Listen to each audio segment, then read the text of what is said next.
Welcome back to Off Ball Takes. This is your host, JRB Laws, and this is my co-host. Christopher Wells. We appreciate all the support on our recent content. And before we do get started, please don't forget to like and subscribe and follow us on Instagram and TikTok at the OBT Podcast for more content and updates.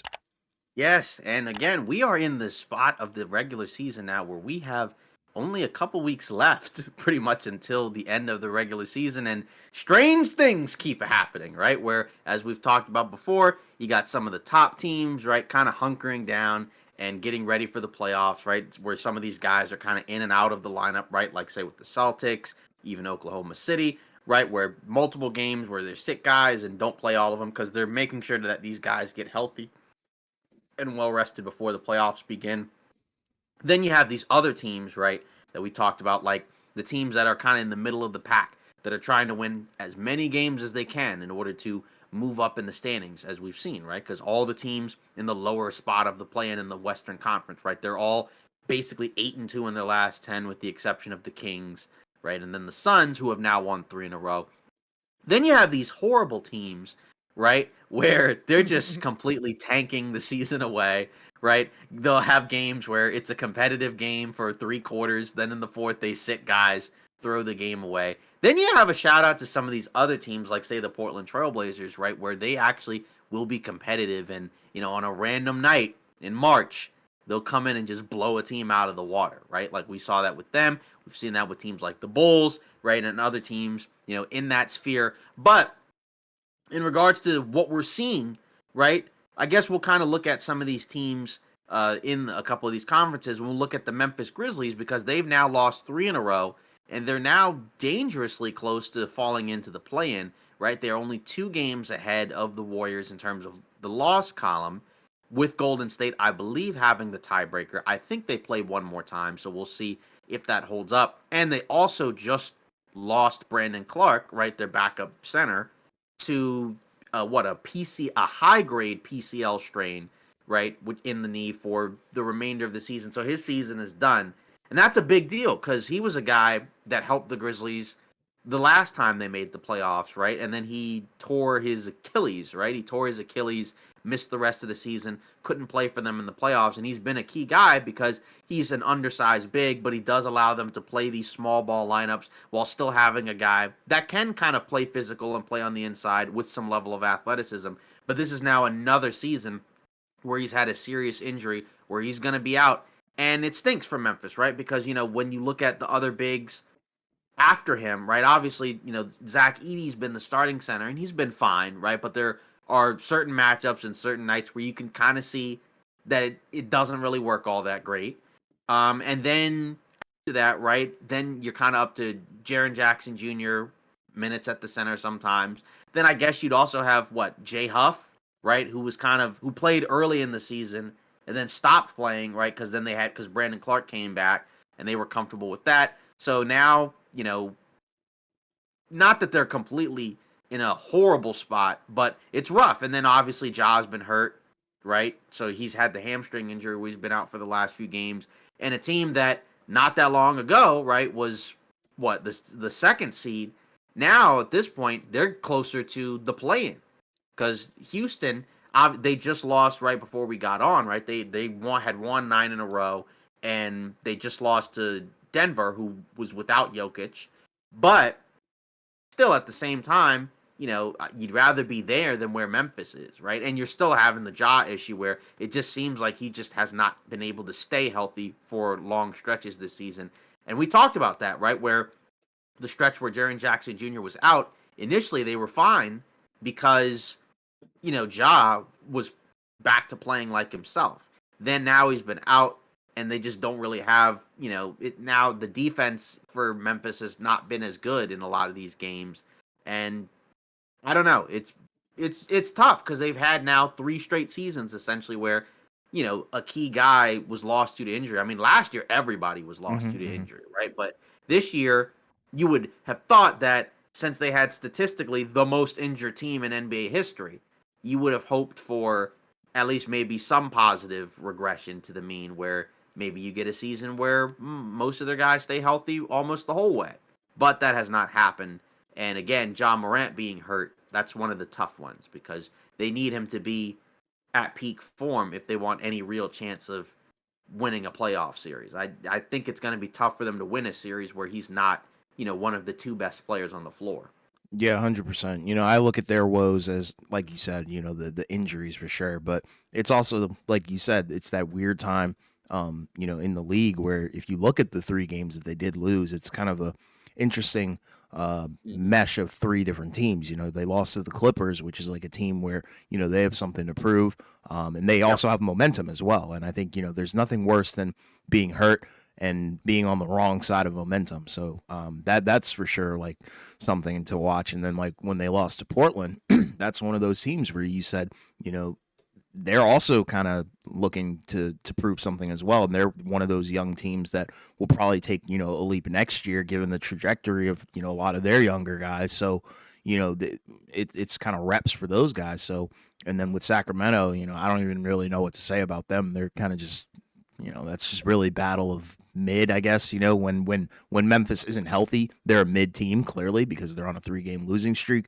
But the best that you can hope for really at this point is for Ja to come back, be healthy, return to form because you're really going to need him. And it's hilarious that around the time that Luka got traded, there were conversations about Ja Morant being the next guy on the chopping block or whatever. Whenever he's out, they relatively play better without him. XYZ. The conversation continues, but now I think you're really starting to see that he is not really the heart and soul of the team, but definitely a huge pillar and cornerstone of the franchise. And when he's out, you're going to miss the effects of him, especially this late in the season when you're dealing with injuries amongst other things as well. So, the best thing for them is to get Ja back on the court because they definitely need him on both ends of the floor. Will we get Marvin Bagley minutes? Oh, God. I mean, maybe. I mean, you'd probably have to, right? Let's look at their roster and the depth chart, I guess. The center position is kind of looking kind of thin. So I guess you kind of have to, but how productive are those minutes going to be? Probably not a lot, I don't think. I mean, he didn't really do a lot in Washington. Definitely didn't hasn't really done a lot in Memphis as well. So I don't really know what they do, but they're gonna have to find a way to somehow win some games, or else, like you said, they're falling into the play, and I think that's a recipe for disaster considering they were the second seed, a few weeks ago. So Right. Yeah. Then you got a couple of teams that had some injuries they've had to deal with. Well, I guess other teams that have had to deal with some injuries. The Nuggets, right? They had been without Jokic for the last few games, right? Jamal Murray also missed a couple. He recently came back, right? And they're five. They were 5-5. They had lost back-to-back games, and then they got back on track, right, with a win over the Rockets to end, that stretch of games. But obviously, we talked about the Nuggets where we said the thing for them is that the depth is going to have to be tested because of the fact that we know it's not a very deep team, and we know this season Jokic has had to do a lot in terms of being able to kind of keep the team afloat. So he clearly needs rest, right? He clearly needed to sit out for a few games because I guess physically he's been dealing with some stuff. And again, like with some of these other teams, right? The goal is you just got to be healthy, right? Like say with Golden State, we saw Steph get hurt in the Raptors game, right, where he has a back injury, right? I think a pelvic contusion, if I'm not mistaken, right? He sits out against the Hawks, right? They get blown out, right? And that hurts because now they're, half a game ahead of the Clippers, right? And the Clippers, I believe, have the tiebreaker, so you don't want them to catch you if you're Golden State. And then, just we'll see what happens there. But it's tough because, again, as we said, like at this point in the season, it's endurance. It's like it's basically, a stretch of a game of attrition at this point. I mean, that's kind of what the whole season is for a lot of the contending teams. It's just we are in the home stretch now, but I do wonder how many of these teams are going to potentially prioritize health, right? A team like Denver does have a little bit of a cushion because they'd have to lose a few more games before they could fall into the play-in. So if they could just kind of win a few games here and there, they might be okay. It helps that a lot of the teams around them, that are below them aren't really winning recently either. So, but obviously you're also concerned just because you don't want those type of injuries at this point in the season. But we'll see what happens from there, right? And the same, like I said, same goes for Golden State, right? Oh, they did say that he could potentially play against the Heat the next time they play, which I think is Tuesday, if I'm not mistaken, right? So, we'll see where they go from here. But obviously, if you're Golden State, right, you need Steph healthy, right? Because obviously, even though you do have Jimmy Butler and you can win games, like we saw in the game, like the Hawks game, and even in the Raptors game where they won, the offense is significantly worse, even though the defense is still really good. And just on a night where your offense is really not clicking, you could get run out of the gym, if the other team gets hot, like we saw with the Hawks. Yeah, for sure. And I think with Denver, um, I think it's a huge win against the Rockets, number one, because of the seeding and stuff that you were talking about. Obviously, Yeah, the records, games back. yeah, the records were very close at the time, still are obviously, and it's a huge confidence booster. I think for Denver to see Jamal Murray kind of shoulder the load offensively in this game, with like 39 points and such. So that's pretty good, and I think that's what you're going to need. You're going to need the secondary and third option guys to really step up during this time without Jokic, for however long he's going to be out. But he deserves that rest because, like you said, the team was practically carried to this record on his shoulders, and you need him for the postseason. You're definitely going to. And how well do they match up against certain teams in the postseason? We'll have to see. But Golden State is desperately in need of continuing to win. Like they really cannot afford to lose, unfortunately, and that's going to be a really tough ask with Steph out.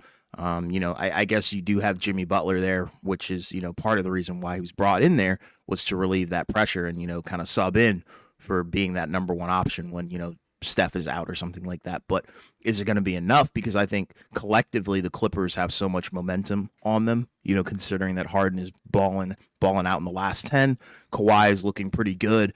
And overall, just the unit as a whole is looking a little bit better than the Warriors without Steph. So I think that is a little bit of cause for concern because that play-in is so dangerous, and it's not even really like the 9-10 seed that's really dangerous. Like I could care less about those teams really. It's the 7 and 8 because playing that one little play-in game or two, however many you have to play, and then from there have to go into a 7-game series with a team that's better than you, most likely, obviously, it's tough. Mm-hmm. It's a tough hole to be in, and I don't think the Warriors want to be in that hole. Yeah, if you're 7-8, you just win one and Yeah. you get in. Yep. But if you lose, then you have to play the winner of 9-10 to get the 8 spot. Mhm. So, and again, it seems like we kind of know who the top 10 will be, right? We'll see what happens with Dallas. Supposedly, AD's supposed to come back soon. So, assuming he plays at all, he might, he can probably net them a few wins and maybe it kind of makes that race interesting. But obviously, without Kyrie, it makes Dallas a lot less dangerous offensively.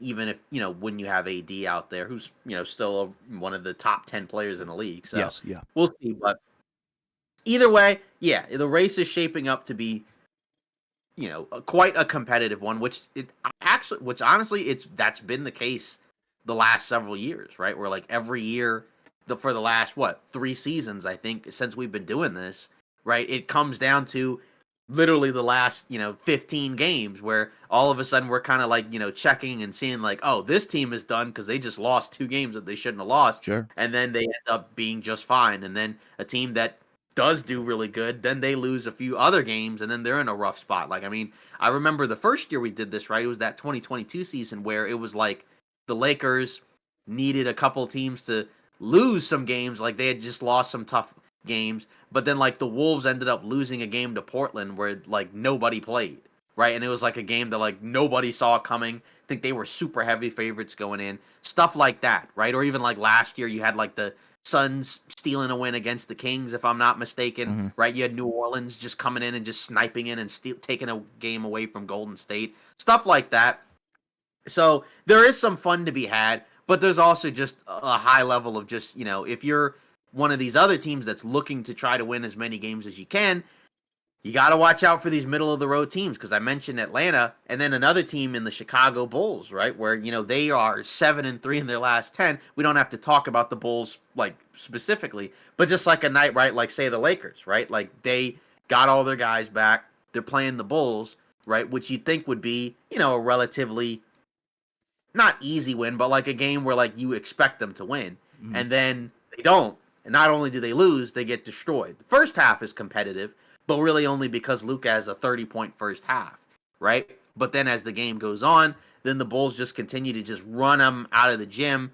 They're hitting everything. I don't think they're a great 3-point shooting team, but they had a very hot 3-point shooting night.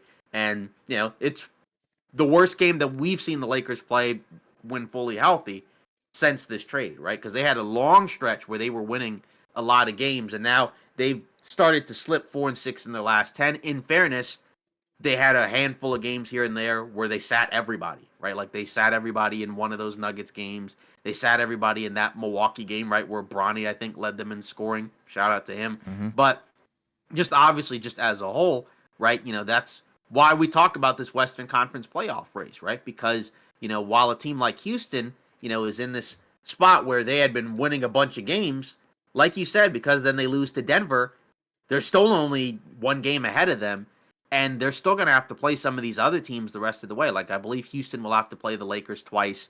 They'll have to play, I think, Golden State one more time, and maybe a couple other teams along the way. But, what do you think in terms of, like, we were talking more so about the Lakers, right? The loss to the Bulls. Like, is it kind of like a cause for concern? Is it kind of just like a horrible night where a mediocre team just kind of kicked your butt, or is it somewhere in between?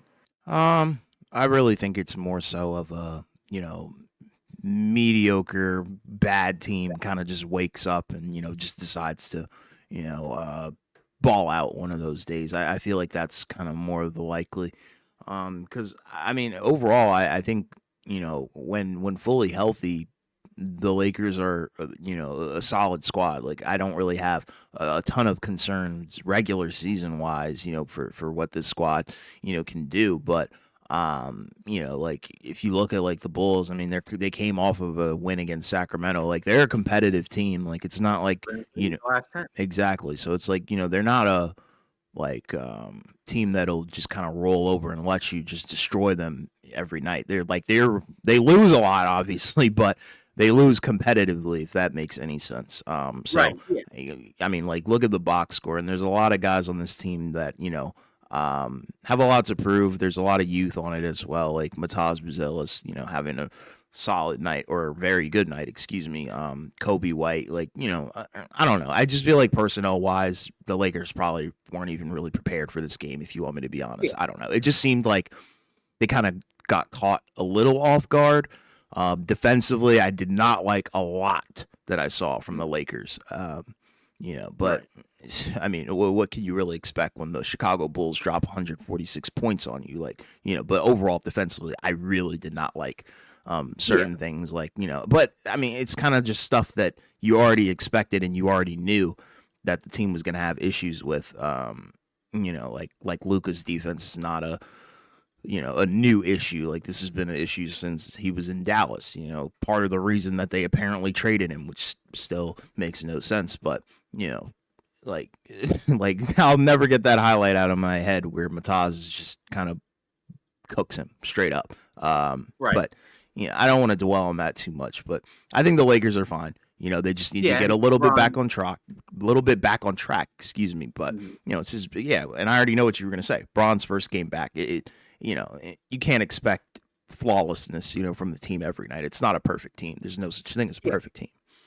Right. Yeah. Those guys. Yeah. I think him and Rui's first game back, Yeah, and you could kind of just tell that they were rusty, yeah, right? underprepared. Especially Yeah, on the defensive end too. And because we talked about it with LeBron, where a big part of their defense being a lot better was him being, much more engaged yes, on the defensive end, right? And he kind of fell into a lot of the traps from earlier in the season. But I guess you give him a pass just because it's his first game back in a couple of weeks. I know Rui kind of mentioned that he is 70%, 80%, and he was like, yeah, it's something I'm just gonna have to play through. And that's something to kind of just keep an eye on because we know since this team, even though they have a lot of big forwards, right, they don't have a traditional center outside of Hayes. So it's a lot of small ball. It's a lot of, swarming and running up and down the floor defensively. And that's something to keep in mind where if those guys are kind of physically compromised at all, that may also be a part of making their defense worse down the stretch. But like you said, it could also just be one of those weird regular season stretches. Like if you look at the last 10 games across the league,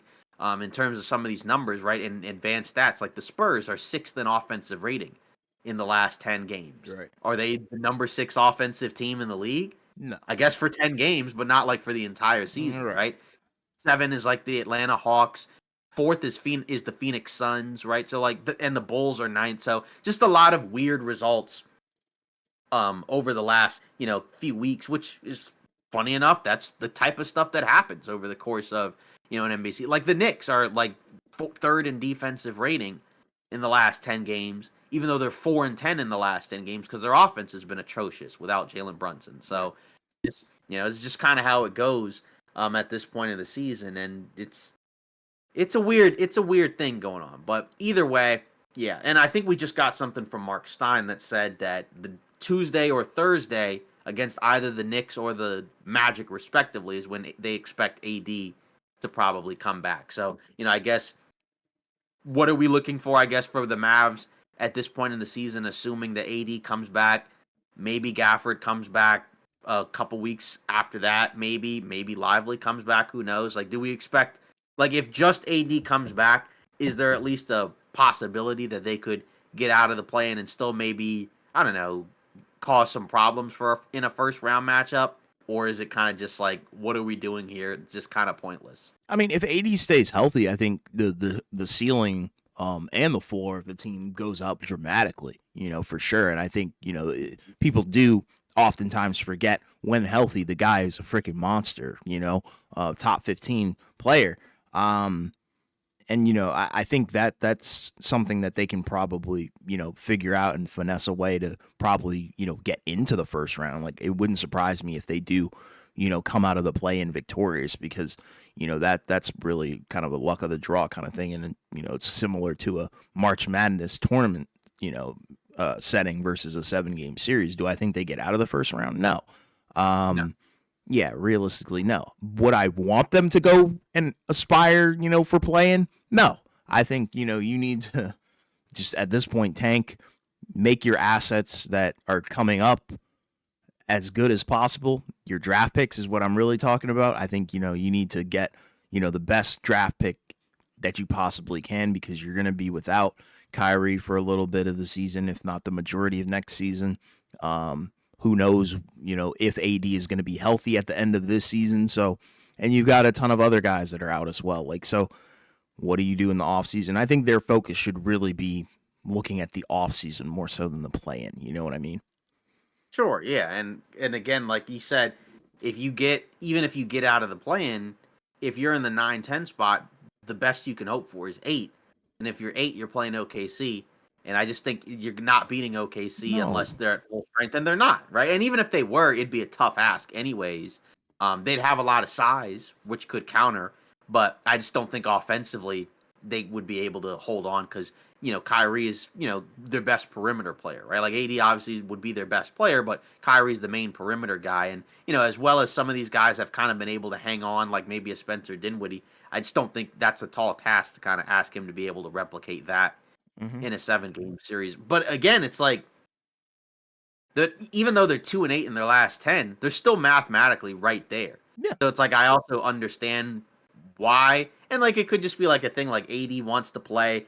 I don't know how many games he has left. Has he missed too many games to where he can't be All NBA? Like that could possibly be a factor. I'm not sure how many games he's missed this season, right? So if he wants to come back and still qualify for that, I'm sure he would. I understand why he would want to. So he's played, let's see, 43 games. Okay. So you need to play what, 65 or Mm-hmm. whatever? Mm-hmm. Yeah, so okay, so he can't make it then. No, he's Because done. we got less than 20 games Yeah, he's to done. go, and he would need to play over 20. Yeah, so he can't even get that. So if that's the case, then yeah, then I don't really see a point. Yeah, Like I that's would the just only shut reason him I down. would think.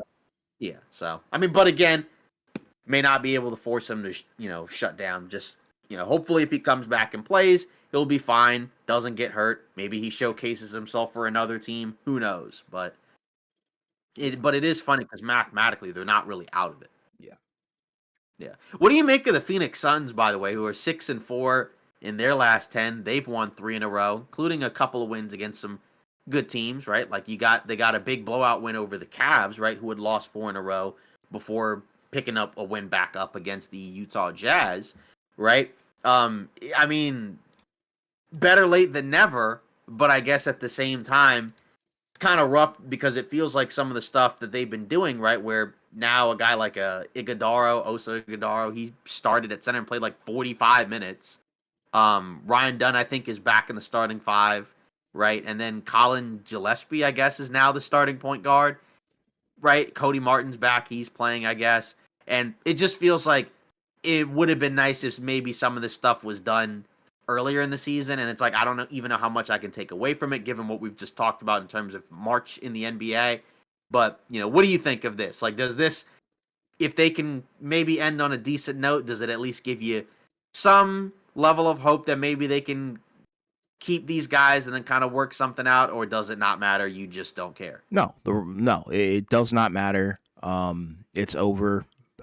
It's the end of an era. It's clear if you watch the team, even if you watch them and their body language, it's nasty. Like I think KD is completely checked out. He's like, we already know that KD's gone. We already know that Beal is probably going to be gone if they can find a situation. If he opts in, exactly. If they find a situation where he's like, yeah, I'll waive my no trade clause, whatever. I think Book is also a guy to potentially monitor as well, because I think, is he committed to, this whole loyalty thing? Does he think that they can, build a contender in the next couple of years? Because if they don't in the next couple of years, then they're really cooked. You know what I mean? So I don't foresee that this trio of guys can really work. And I think the little 3-game win streak is a little bit phony in my opinion. Granted, okay. Chicago, Toronto, Cleveland, that was a big one. And, it was backed by a monster KD game, put up 42. But once again, it's the body language stuff. The coach, Bud, I think he's a solid coach, but at the same time, they clearly don't mesh together. We've seen them get back and forth very publicly, on dang near a nightly basis, and I don't think it's a problem when your players are checking the coach and the coach is checking the players. But I think when you do it publicly in the way that they do it, it gets to a point where I think there's a lack of mutual respect.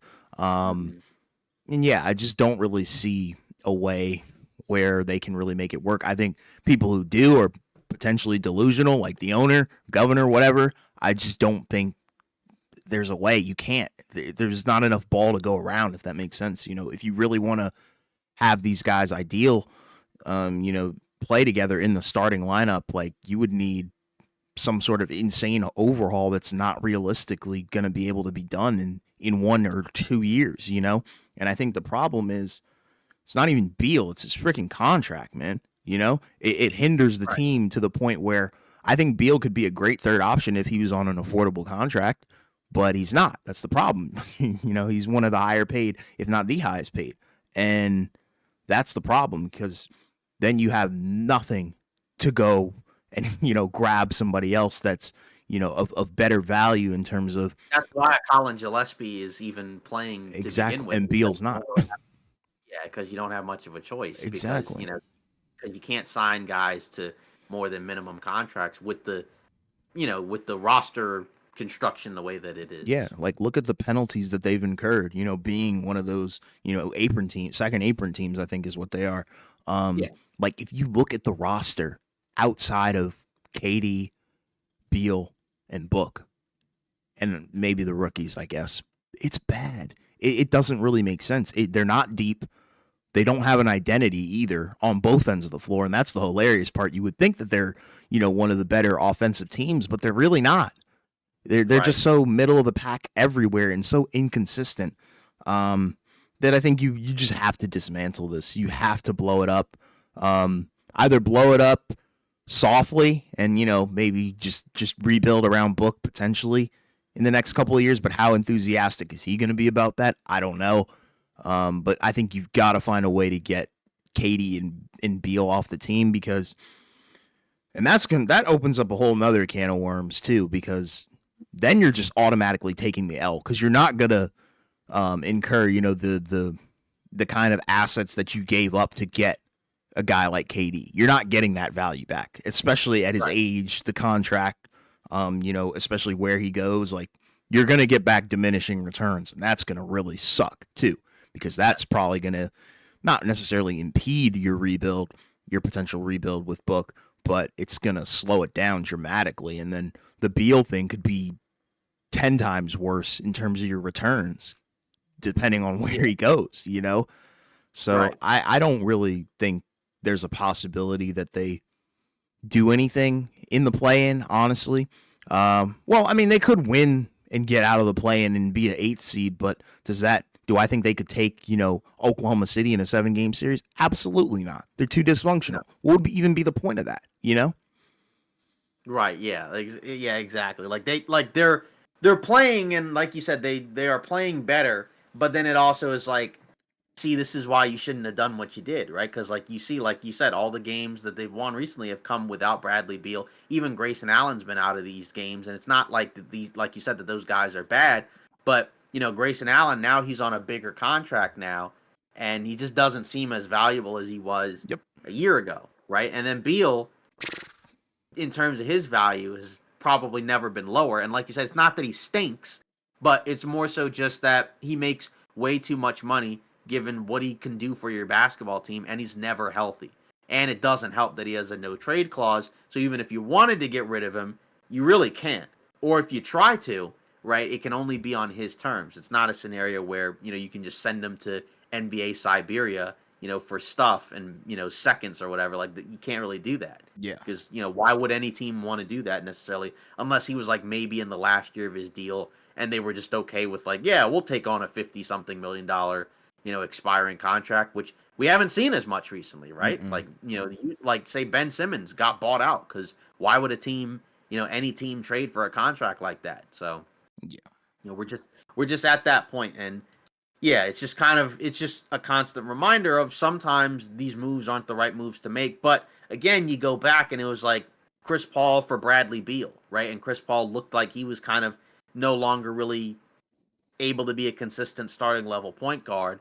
But it would have just been better, which is what we thought they were going to do, where you could have just maybe moved him for role players or whatever, right? As opposed to Bradley Beal, because then at the very least, worst case scenario, if those role players stink, they'll be easier to move because they're not making a bajillion dollars with Yep. a no trade clause. But it happens, and like you said, with the new team governor coming in, right? Like he made some bold, ambitious moves, right? And I know there's like some stuff, like I think he like lowered the prices of food in the arena, so that's Yeah, cool, yeah. right? So doesn't seem like he's a bad guy. It just seems like he just shouldn't be running a basketball team, right? Agreed. Like it's almost like it's a 2K thing where you're just kind of taking names and just putting guys together. And you can do that in 2K, right? You can have like a bunch of, scores right together in on a team, and you could potentially win the title, right? And it's all just kind of random stats and algorithms. But in the real world, right,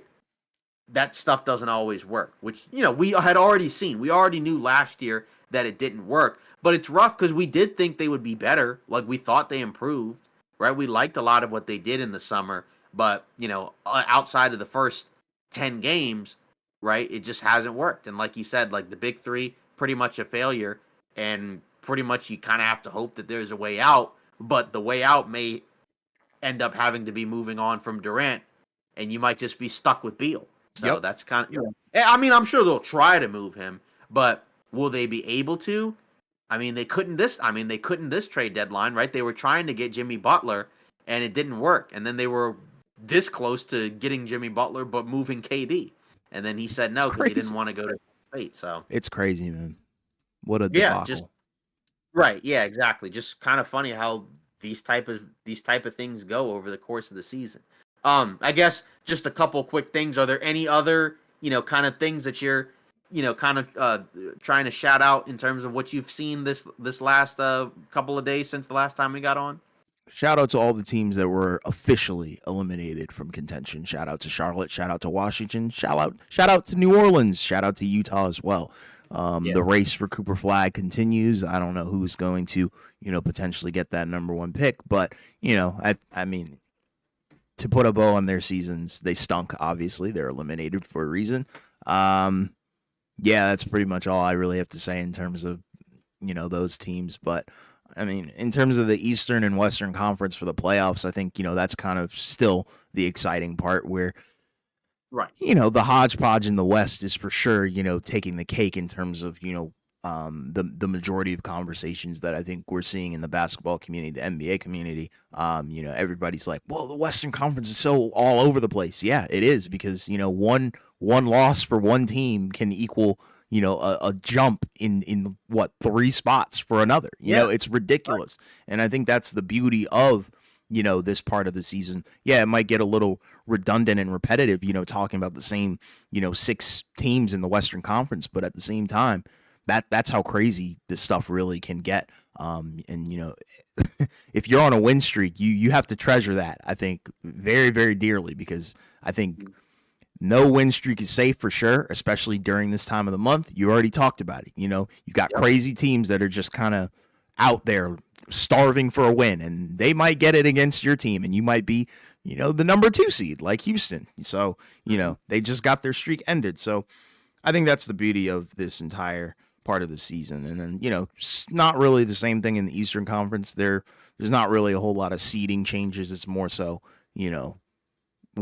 what's the record going to look like over there, Yeah. Right. 2 through 8 in the Western Conference, right?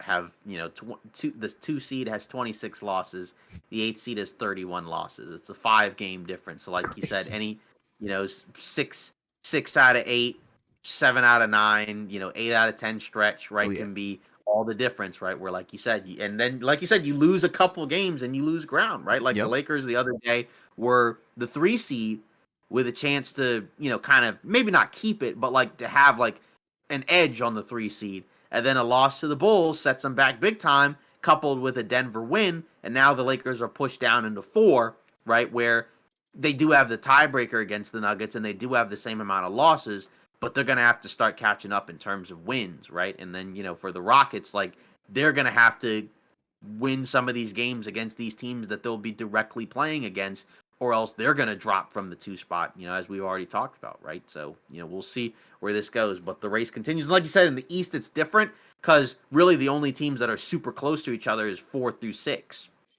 right? Where the Pacers have 29 losses, the Bucks have 30 losses. The Pistons had a stupid loss to Dallas, right? So then they ended up getting an extra, so they have 2 more losses than the Bucks, right? But my guess is they probably are stay in that 6 spot anyways, and then 4 or 5 comes down to the Pacers and Bucks, and who ends up kind of pulling it out at the end, right? Pacers are 6-4 with a 4 game win streak. Bucks are 5-5, winning their last couple of games. So Yeah. we'll see, but everyone else above them probably a lock. We'll see with the Knicks.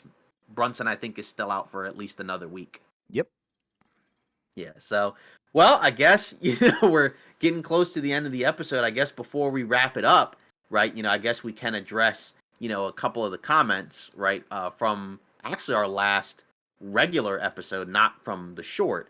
And this comes from Keith Wells, and one of his comments is, "You can't trust the Wolves," right? I think this was on the heels of, even though the Wolves did win their last couple of games, they did have a couple of really bad losses to the New Orleans Pelicans and then the shorthanded Pacers. And those are the type of losses that we talked about that you can't have, because if they had won both of those games, right, then they'd be right there with Golden State, right, for that 6 spot, right? They don't have the tiebreaker, but they would have been 43-29, but instead, right, they are 41-31, right, half a game behind Golden State, and actually they're tied with the Clippers.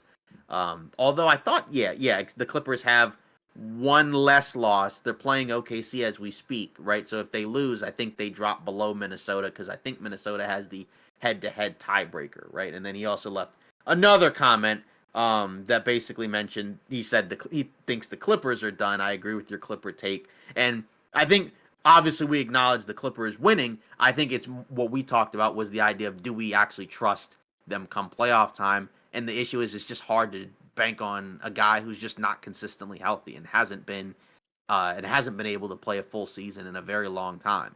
Yeah, I think those are both very good comments and points. With Minnesota, the inconsistency from the team and as a whole has just been horrendous. At times they have stretches where everything is clicking. You're like, okay, I could see a little bit of the philosophy of bringing in a guy like Julius Randle to potentially replace Karl Anthony Towns, but then you're like, well, why the heck did we even do this? Because now our identity has completely shifted. So I get that for sure, and I think they're one of the more wild card teams where I think their play is going to be up and down depending on where they are, in the standings and what seed they do eventually get for the playoffs. I think they're definitely going to be one of those teams where any given night they could pop off or completely just not show up and lay an egg.